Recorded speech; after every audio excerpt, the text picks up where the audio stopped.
Bien, damos paso a la última comunicación de esta mesa. En realidad la iban a hacer dos personas, Rubén e Irene, pero por circunstancias, una serie de circunstancias personales, les resulta imposible poder asistir al congreso, pero sí nos han enviado un vídeo donde van a exponer su comunicación y posteriormente al vídeo pediremos a los 4 ponentes anteriores que suban a la mesa para iniciar el turno de debate.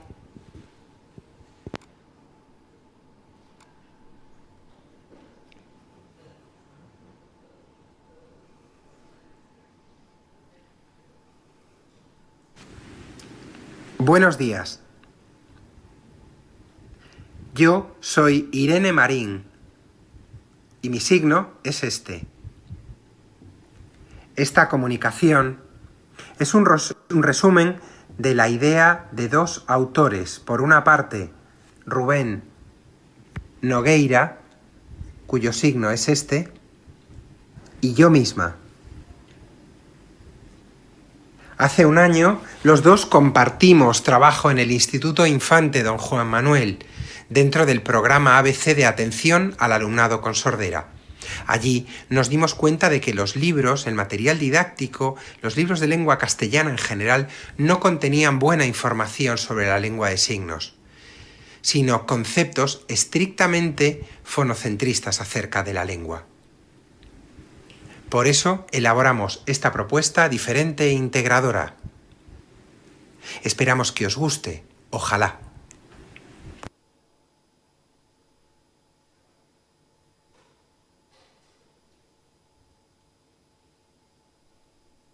Lenguas invisibles. Hacia un concepto inclusivo en los libros de texto. Introducción. Muchas de las reticencias que se han tenido a la hora de reconocer las lenguas de signos como sistemas lingüísticos propios de las personas sordas han surgido por errónea concepción de la lengua. Las lenguas tradicionalmente se han entendido como orales, puesto que la mayoría de la población mundial tiene la capacidad de comunicarse mediante el aparato fónico-acústico. La supremacía de esta percepción sensorial ha influido en la terminología del ámbito lingüístico. Lengua, lenguaje o fonología son solo algunos ejemplos de ello. Concretamente, la palabra lengua tiene su origen en el término latino lingua, que aludía, como ocurre aún en castellano, al órgano muscular que se encuentra en la boca y que interviene a la hora de hablar una lengua oral. Y de forma metonímica se denominaba así también al idioma que una comunidad de hablantes utiliza para comunicarse. Durante siglos, las lenguas de signos no fueron consideradas verdaderas lenguas naturales, principalmente por el desconocimiento que los lingüistas tenían de las lenguas signadas. Y esto las mantuvo marginadas del panorama lingüístico. Y no fue hasta los años 60 cuando las lenguas de signos empiezan a ser objeto de la lingüística. Hoy en día es un hecho que las lenguas de signos son manifestaciones directas de la facultad humana del lenguaje, como las lenguas orales o habladas. Así lo testimonian estudios de Chomsky, López García, Herrero Blanco, Moreno Cabrera. Pero las definiciones que de la propia lengua se han dado, tanto en los manuales de lingüística general como en los manuales de didáctica de la lengua, han sido en su mayoría parciales e incompletas.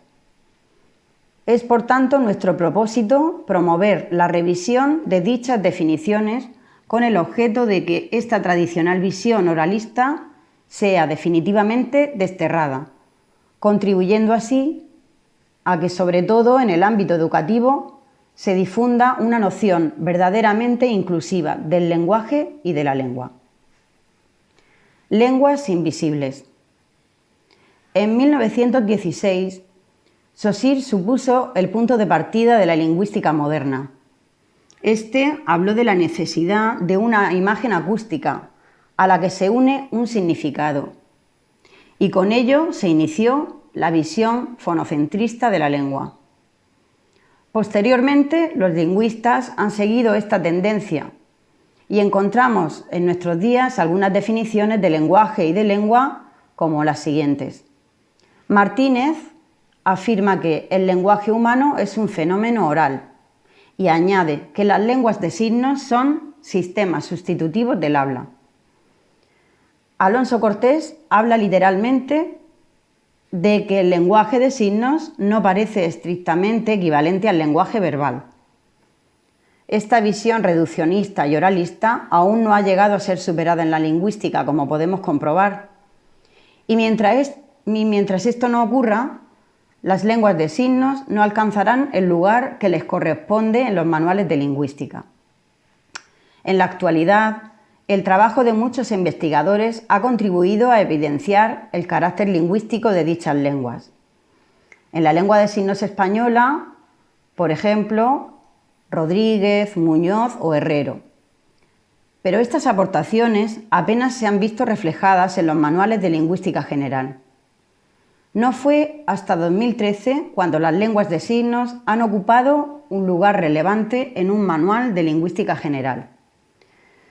Moreno Cabrera, en su obra Cuestiones clave de la lingüística, reconoce que las lenguas signadas son manifestaciones directas y no sustitutivas de la facultad humana del lenguaje. Y afirma también que es el principal hallazgo de la lingüística contemporánea y que supondrá una gran influencia en los conceptos, definiciones y principios de la teoría lingüística y de la gramática descriptiva de las lenguas naturales, tanto orales como signadas. Y este es el objetivo de nuestra comunicación. Los conceptos de lenguaje y lengua en los libros de texto. En la educación actual, en la que cada vez más se apuesta por métodos pedagógicos innovadores, los libros de texto no son solo un recurso educativo más, pero al mismo tiempo desempeñan un papel esencial y ejercen una influencia en la sociedad, por ser un medio de transmisión de conocimiento social, normas y valores. Por ello, no es un asunto baladí la visión que desde ellos se proyecta.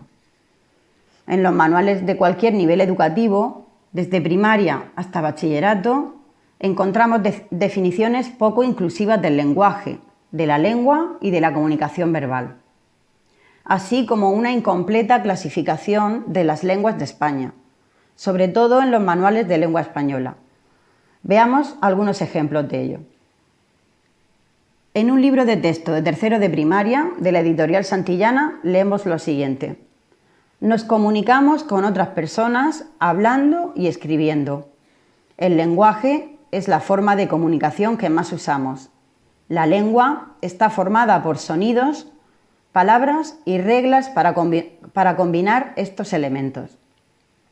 En otro manual de la editorial Bruño de primero de la ESO encontramos lo siguiente: el lenguaje es la capacidad que poseen las personas para comunicarse mediante palabras. Y también encontramos esto: una lengua es un código o sistema de signos verbales, orales o escritos, que utiliza una comunidad de hablantes para comunicarse. En otro manual de primero de bachillerato de la editorial Santillana leemos esto: las lenguas parten de un número finito de sonidos, varios miles de palabras y reglas de combinación. Asimismo, otro concepto relacionado con los anteriores, como la comunicación verbal, es definida también desde esta perspectiva parcial y fonocentrista en los manuales de texto actuales. Por ejemplo, el libro de texto de la editorial EDB de primero de la ESO define la comunicación verbal como la comunicación que utiliza las palabras y la no verbal la que transmite ideas a través de gestos y expresiones corporales. Estas son solo algunas definiciones de las muchas que hemos analizado. En todas ellas se evidencia la ausencia de esta concepción inclusiva del lenguaje, de la lengua y de la comunicación verbal que nosotros reivindicamos. Además, en estos manuales, entre las lenguas de España no aparece mencionada la lengua de signos española ni la catalana, siendo lenguas oficiales desde 2007, según la Ley 27/2007 de 23 de octubre, por la que se reconocen las lenguas de signos españolas. Otros errores extendidos son la denominación que las lenguas de signos reciben. También el identificar las lenguas de signos con su alfabeto o emplear la palabra sordomudo para referirse a las personas sordas. Por ejemplo, en un manual de filosofía de primero de bachillerato de la editorial EDB se habla de el alfabeto de los sordomudos. Por desgracia, este no es un hecho aislado, hasta el punto que encontramos esta palabra aún hoy en el diccionario de la Real Academia Española en su versión digital, definida así: sordomudo, dicho de una persona sorda de nacimiento y que padece por ello graves dificultades para hablar mediante la voz. Nuestra propuesta inclusiva. Tras este repaso a la realidad de los libros de texto actuales, proponemos que en ellos el lenguaje sea definido como la facultad humana para comunicarse por medio de sonidos o gestos articulados, y la lengua, por lo tanto, como la manifestación particular de esta facultad, un código de signos verbales, bien acústicos o gestuales. En cuanto a la denominación, estimamos que no es adecuado hablar de lenguaje de signos, al igual que tampoco sería adecuado hablar de lenguaje español, lenguaje inglés, etc., dado que el término lenguaje se reserva para designar la capacidad humana de comunicar mediante un sistema articulado de signos lingüísticos, que es la lengua. En cuanto al término más adecuado para referirnos a la lengua de signos española, frente a los dos que existen, lengua de signos española y lengua de señas española, esta es nuestra propuesta. Siguiendo los planteamientos de algunos estudiosos, como Oviedo, Stort o Gascón, y pese a que la denominación más rigurosa para referirnos a la LSE sería lengua de señas española, proponemos que en los manuales de texto se emplee la denominación más extendida y aceptada por la mayoría de los usuarios de esta lengua, y que además es la que recoge la legislación de nuestro país, lengua de signos española. Además, esta denominación es lícita, porque la palabra signo posee esta nueva acepción, como actualmente se recoge en el diccionario de la Real Academia. Configuración ejecutada con una o dos manos propia de las personas sordas o sordociegas. Tampoco es adecuado identificar el alfabeto dactilológico con la lengua de signos, que es otro error frecuente y reduccionista. El alfabeto dactilológico es un recurso empleado por la lengua de signos para deletrear nombres propios o palabras de la lengua oral que no tienen signo o cuyo signo se desconoce, pero no son lo mismo, y así debe reflejarse en los libros de texto. De igual modo, la denominación que las personas sordas reciben en los libros de texto suele presentar imprecisiones o errores. Es frecuente encontrar la palabra sordomudo, que habitualmente ofende al colectivo sordo. A este respecto resulta muy ilustrativo el artículo de Herrero de 2006 titulado Mudo, sordomudo, sordo, viejas pócimas y nuevas denominaciones. En dicho artículo, Herrero explica cómo el término sordomudo entró en desuso y con el paso de los años acabó imponiéndose la palabra sordo, puesto que es con la que las personas sordas se identifican.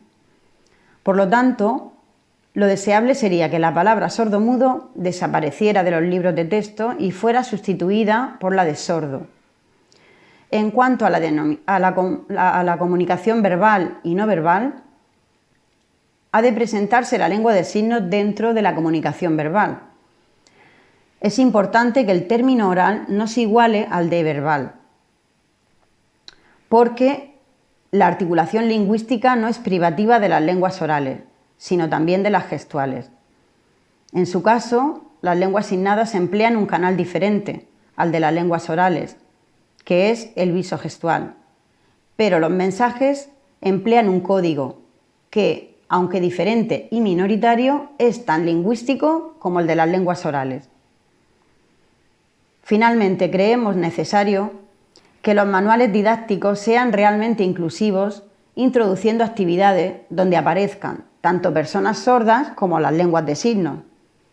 Estas actividades tendrán como objetivo que los alumnos conozcan, reflexionen y empaticen con este colectivo y se incentive también la difusión de las lenguas de signos. Algunos ejemplos de actividades podrían ser estas. Tras un dibujo en el que aparezca una persona signando y otra hablando en lengua oral, esta última, que desconoce la lengua de signos, le dice a la persona sorda: no entiendo nada.